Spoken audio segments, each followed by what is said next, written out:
Bienvenue dans ce nouvel épisode du podcast Fortifie-toi et prends courage. Aujourd'hui, on va aborder une nouvelle thématique. Rien de nouveau sous le soleil. Peut-être que tu as déjà entendu parler de ce sujet et je pense que tu as forcément déjà entendu parler de ce sujet et que même tu en as parlé autour de toi. Je ne laisse pas de place pour le suspense. On entre directement. La thématique d'aujourd'hui, c'est le lâcher-prise. Il est toujours bon d'écouter des rappels à ce sujet et de s'encourager mutuellement. Je vais te poser une question directe, je vais poser le cadre. N'es-tu pas fatigué de garder le poids des qu'en dira-t-on ? Ou est-ce que je fais cette chose correctement ? Et ce sont des pensées incessantes. Ou de garder le poids des lamentations, des remises en question sans cesse. Ah oui, direct. En réalité, se poser les bonnes questions, c'est une bonne chose. Mais comme on l'a déjà dit dans les épisodes précédents, trop réfléchir, ce n'est pas toujours bon. Alors, finalement, pourquoi tu n'arrives pas à lâcher prise ? Pourquoi tu n'arrives pas à lâcher certaines chaînes en sachant que tu as le nom de Jésus, le nom qui est le plus grand. Donc tu as cette autorité spirituelle. Il y a plusieurs cas et nous allons les voir ensemble. Par exemple, tu ne laisses pas Dieu agir pleinement dans ta vie. Dieu t'a tout donné, mais tu n'agis pas. Ou tu demandes comme si Dieu ne t'avait déjà pas tout donné. Ou au pire des cas, tu ne sais pas ce que tu dois lâcher. Et c'est donc ce qu'on va voir dans cet épisode. On a tendance à parler des relations toxiques avec les gens, mais savais-tu que tu peux avoir une relation toxique avec toi-même ? Et oui, dans la mesure où tu gardes tes boulets, tu vis avec tes chaînes, tu gardes ce qui te pèse en pensant que tu en as encore besoin.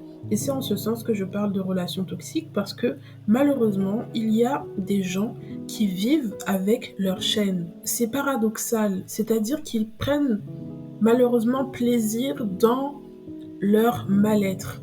C'est très particulier. Tu gardes ce qui te pèse en pensant que tu en as encore besoin.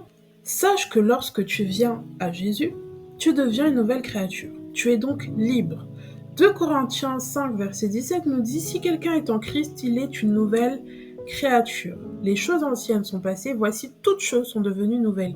Ce qui autrefois te condamnait n'est plus lorsque Christ vit en toi, car il n'y a plus de condamnation. » Alors en gardant certaines choses, c'est comme si tu n'acceptais pas ta nouvelle nature, du moins pas entièrement, alors que Christ te l'offre gracieusement.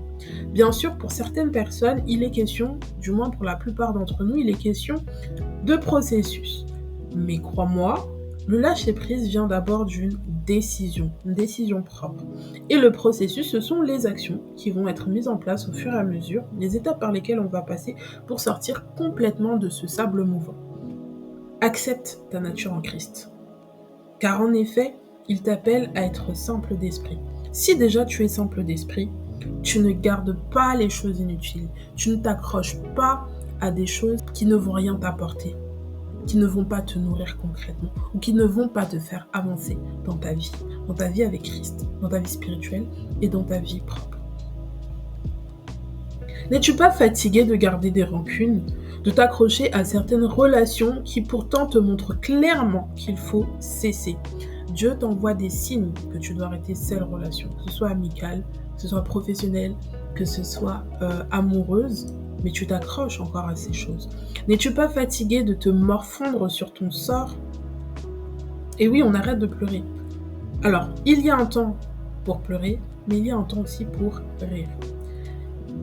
Si tu veux grandir dans ta vie de foi et faire la volonté de ton Père, tu dois lâcher. Tu dois lâcher prise, tu dois lâcher certaines choses. Parce que clairement, la marche avec Dieu, c'est être dépendant de lui. Tu ne peux pas être dépendant de Dieu et puis être dépendant de tout un tas d'autres choses. Il y a un choix à faire. C'est soit Dieu, soit c'est pas Dieu. Clairement. Et si c'est pas Dieu, tu sais c'est qui. Là où justement tu ne dois pas lâcher prise, là où justement tu dois t'accrocher, c'est en Dieu. Voilà, c'est la seule nuance, c'est le seul endroit où tu dois pleinement t'accrocher. Soit tu décides de t'accrocher à toi-même, ton passé, ta propre intelligence, tes propres barèmes de vie, ou alors tu décides de t'accrocher à Dieu. C'est un choix qui peut être compliqué parfois, c'est vrai, dans ce monde surtout, mais ça reste un choix. En dépendant de lui, tu feras face à certaines adversités. Puis, tu en ressortiras avec force. Tu seras plus que vainqueur. Tu n'auras peut-être pas toutes les infos nécessaires, et ça revient à l'épisode 2, Avancer sans comprendre. Tu seras amené à sacrifier certaines choses. Tout cela afin de te façonner selon le cœur de Dieu. Oui, il y a des choses que l'on perd pour gagner en Jésus. Lâche le poids, lâche tes poids, laisse-toi modeler par Dieu. Il y a forcément un moment de notre vie, ou du moins dans notre marche chrétienne, où le Seigneur nous fait comprendre que l'on doit lâcher prise, soit parce qu'on y voue une forme d'idolâtrie, et c'est en ce sens-là que je parlais aussi de relations toxiques, c'est que tu t'accroches tellement à cette chose-là qu'elle en devient presque une idole. Il est donc temps d'entrer dans une nouvelle saison. Il faut lâcher prise. Perdre pour gagner. Parfois, on demande à Dieu, oui, mais pourquoi j'ai pas ça? Pourquoi ça ne fonctionne pas de telle manière? Mais à quoi t'accroches-tu? Que recherches-tu? Sur quel fondement tu t'appuies pour avancer? Sache que le problème auquel tu fais face peut devenir ton Dieu. Je ne rigole pas, c'est vrai. Lâcher prise t'apprendra à dépendre de Dieu et de lui seul. Quand je disais que ton problème peut devenir ton Dieu, je parle encore là d'idolâtrie. Donc il faut vraiment faire attention aux choses auxquelles on accorde une certaine importance. Ce n'est pas seulement l'argent qui peut être une idolâtrie, ce n'est pas seulement l'alcool ou d'autres choses, mais ça peut être aussi nos problèmes, ça peut être aussi des choses où on accorde une importance, ou même Dieu dans notre vie perd sa place dans le sens où on ne lui accorde même plus la place qui lui est due. Apprends à faire de Dieu ta seule providence. Lâcher prise, c'est aussi dire non au désir de la chair, aux envies, aux choix, dans le sens où tu décides de ne plus te laisser conduire par tes propres désirs, mais ceux de l'esprit. Tu décides de te laisser guider par le Saint-Esprit, qu'il te conduise chaque jour dans ta vie, dans ce que tu dois faire, selon sa volonté. Le lâcher-prise, c'est donc le renoncement à soi-même, à ta propre volonté, à tes choix, ton caractère, et j'en passe. C'est-à-dire que tu appartiens à Christ, et c'est donc lui qui vit en toi, ce n'est plus toi. Et c'est donc celui qui vit en toi qui doit se manifester, n'est-ce pas? Ne pas lâcher prise te ralentit, te bloque. Et finalement, qui en tire un bon parti? Je te pose la question. L'ennemi, bien sûr. Parce que pour lui, te garder dans cette aura, dans ce truc-là, où tu t'accroches en fait à ta propre volonté, à ton passé ou à je ne sais quoi, il peut facilement t'avoir et te détourner de la grâce que tu as en Jésus. Ça peut être fort ce que je dis, mais je veux vraiment que tu prennes conscience de l'amour infini que même moi, quand je dis ces mots-là, je ne peux mesurer en Jésus. Jésus, il a tellement d'amour pour toi. Et je vais t'expliquer par la suite pourquoi, tu vas comprendre. Il m'est arrivé de prier pour une chose spécifique, et ça ne date pas de très longtemps. En priant, je fermais les yeux, et puis en priant, je suis retombée sur un verset, parce que ma Bible était devant moi. Et de ce fait, Dieu m'a fait comprendre que ce pourquoi j'avais prié, je l'avais déjà. Et ça nous arrive des fois de s'accrocher à nos idéaux en pensant qu'on n'a pas telle ou telle chose. Et on vit d'une façon où, comme si on n'avait pas certaines choses. Alors que ce pourquoi tu pries, Dieu te l'a déjà donné. Ouvre les yeux. En lisant la Bible, de manière plus approfondie, tu verras à quel point on est béni, à quel point Dieu vraiment nous a équipés. On pense parfois qu'on n'a pas telle ou telle chose, alors que tout simplement, on ne prend pas conscience, car on ne regarde pas directement à Jésus, mais uniquement à notre manque. On se rattache à nos idéaux, notre façon de penser. Si tu lâches prise sur la personne que tu es, en d'autres termes, c'est-à-dire de considérer d'abord Jésus, de considérer d'abord les choses du royaume, avant de te considérer, tu verras que Dieu lui-même prend soin de toi avant même que tu ne puisses ouvrir la bouche. Dans la parole, il est dit, cherchez premièrement le royaume, et ensuite, tout vous sera donné par-dessus tout. En d'autres termes, gardons d'abord les yeux fixés sur Jésus. Des fois, on ne veut pas lâcher prise par orgueil ou par désir de tout contrôler. Si tu veux avancer, soumets-toi. Soumets-toi. N'aie pas peur de lâcher ce qui peut te coûter aujourd'hui parce que demain, tu peux perdre bien plus. Nous ne sommes que de passage. Je vais être très forte dans mes propos, mais je veux que tu comprennes ceci. Tu accordes beaucoup trop d'importance à ce qui te fait du mal, en oubliant la personne qui a délibérément souffert pour toi, précieuse que tu es à ses yeux, afin que tu sois pleinement restauré. Tu accordes tellement d'importance à ton mal que tu oublies qu'il est la seule personne pouvant restaurer ton âme, ton corps, ton esprit. Tu accordes tellement d'importance à tes poids que tu en as oublié la seule personne qui t'aime tel que tu es et qui est capable de porter ces poids-là. Non pas qu'il faut être dans le déni quand on a mal, mais lorsque ton poids se transforme, mais lorsque ton mal se transforme en poids qui dure dans le temps et que ça prend de la place et qu'on en vient à détourner notre regard vers Dieu pour nos problèmes, il faut se poser des questions. Et réellement, si tu réfléchis bien, qu'est-ce que Dieu ne peut pas faire? Qu'est-ce que Dieu ne peut pas faire dans ta vie? Qu'est-ce que Dieu ne peut pas réaliser dans ta vie? Assez souvent, c'est nous qui le limitons. Dieu peut te guérir. Dieu peut agir précisément. Dieu peut changer ton cœur, peut te renouveler, peut te repositionner. Il peut changer ta vie. Alors peut-être pas comme tu l'imagines, mais tel qu'il a prévu pour toi, pour que tu fasses pleinement sa volonté. Je ne dis pas que tout est beau et que tout est rose, mais une chose est sûre, c'est lui le chemin qui mène vers la vérité et la vie. Et quand tu sais ça, tu ne peux que lâcher prise sur ce qui t'alourdit pour marcher sur le chemin qui est plein de grâce, plein de bonté, pour t'affermir dans la vérité et de ne pas marcher de façon voilée afin de recevoir sa vie. Dieu t'a tout donné. Cependant, que fais-tu des dons et des talents, des bénédictions qu'il a prévues pour toi? Finis les larmes, d'accord? Tu as le droit de pleurer, c'est ok. Mais à un moment donné, il faut arrêter, il faut lâcher prise, il faut regarder à Jésus. Les obstinations du passé que tu ne peux pas changer ou les relations qui sont terminées, même si tu dis oui, mais il faut que j'envoie le dernier message ou il faut que Non, c'est fini. Je t'encourage maintenant à regarder dans les yeux de Jésus uniquement. Jésus peut et veut prendre tes fardeaux car lui seul peut les endosser. Il peut lui seul endosser les poids de tes blessures, de tes peines.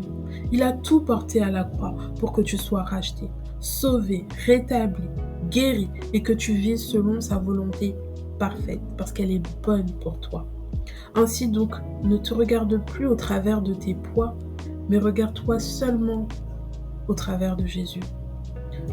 J'ai juste envie de te dire, lâche prise. Je fais exprès de ne pas te dire sur quoi tu dois lâcher prise parce que je crois que le Seigneur te révélera sur les choses pour lesquelles tu dois arrêter de mettre les organes, comme on dit, du moins de le choisir au lieu de choisir ce qui peut te peiner ou du moins qui te retarde en fait sur les choses que tu dois accomplir dans ta vie. Ne t'attache pas à ce qui te pèse en larmes, ce qui te peine.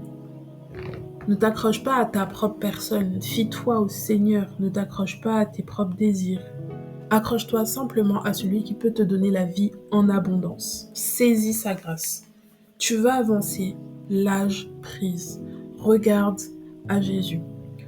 En termes de conseils, ce que je pourrais te dire, c'est de lui parler avec sincérité, de lui dire tout ce que tu as sur le cœur, les choses qu'il t'aura révélées, de vraiment lui dire concrètement ce que tu as vécu, ce que tu as subi, ce qui te peine, les choses, tu vois, que toi seul tu connais. En vrai, il sait, hein, il connaît les profondeurs de tes pensées et de ton cœur, mais toi, fais cette démarche auprès de lui. Prends ce temps de prière où tu renonces aux choses, où on renonce à nous-mêmes. Prends autorité aussi, décide de te lever, décide de louer ton Dieu qui peut tout. Déclare que ton Dieu est vivant. Prends la parole, prends la Bible, déclare sa parole sur ta vie. Loue-le et célèbre-le. Concentre-toi en lui apportant l'adoration qui lui est due. Ne te concentre pas sur tes problèmes parce qu'il prendra soin de toi. Dans le sens où une fois que tu lui as confié tes problèmes, tes peines, tes fardeaux, à partir de ce moment-là, tu lâches prise. Tu lâches prise et tu le loues, tu le célèbres, tu te positionnes. Voici quelques versets pour illustrer mes propos et t'encourager dans ce processus de lâcher prise. Je vais reciter le passage 2 Corinthiens 5, verset 17. Si quelqu'un est en Christ, il est une nouvelle créature. Les choses anciennes sont passées, voici toutes choses sont devenues nouvelles. Matthieu 11, verset 28 nous dit « Venez à moi, vous tous qui êtes fatigués et chargés, et je vous donnerai du repos. » Proverbe 3, verset 5. Confie-toi en l'Éternel de tout ton cœur et ne t'appuie pas sur ta sagesse. En d'autres versions, il est dit ne t'appuie pas sur ta propre intelligence. Ecclésiaste 3, verset 6, version Martin. Un temps de chercher, un temps de laisser perdre, un temps de garder, un temps de rejeter. Donc il y a un temps pour tout, il y a un temps pour lâcher. Matthieu 5, verset 29 nous dit « Si ton œil droit est pour toi une occasion de chute, arrache-le et jette-le loin de toi, car il est avantageux pour toi qu'un seul de tes membres périsse, et que ton corps entier ne soit pas jeté dans la géhenne. » Philippiens 4, verset 6 « Ne vous inquiétez de rien, mais en toute chose faites connaître vos besoins à Dieu, par des prières et des supplications, avec des actions de grâce. » 1 Pierre chapitre 5 verset 6. Humiliez-vous donc sous la puissante main de Dieu, afin qu'il vous élève au temps convenable, et déchargez-vous sur lui de tous vos soucis, car lui-même prendra soin de vous. Il y a de nombreux passages pour illustrer mes propos, ou du moins pour aller en profondeur sur cette thématique du lâcher-prise. Je t'encourage à faire tes propres recherches en ce sens et je crois que le Seigneur se révélera spécifiquement à tes propres besoins. D'ailleurs, si tu ne sais pas sur quoi lâcher prise, demande au Seigneur de te révéler et tu verras à quel point il y a des choses pour lesquelles tu dois renoncer, que tu dois lâcher. Que ce soit ton caractère, que ce soit un comportement, que ce soit une relation, peu importe, il te dira. Fais-lui confiance. Alors je prie en ce sens, pour que le Seigneur nous révèle davantage. Je déclare que nous renonçons à nous-mêmes, nous lâchons toutes sortes de poids et tous les autres désirs qui peuvent encore aujourd'hui nous obstiner et nous empêcher de positionner Dieu à sa place dans notre cœur et dans notre vie. Je déclare que nous lâchons totalement prise sur nos liens physiques et spirituels qui nous accablent, qui nous lient et qui nous empêchent d'avancer. Je prie à ce que, Saint-Esprit, tu puisses prendre la place dans nos vies. Nous choisissons de te suivre à tous égards dans nos vies.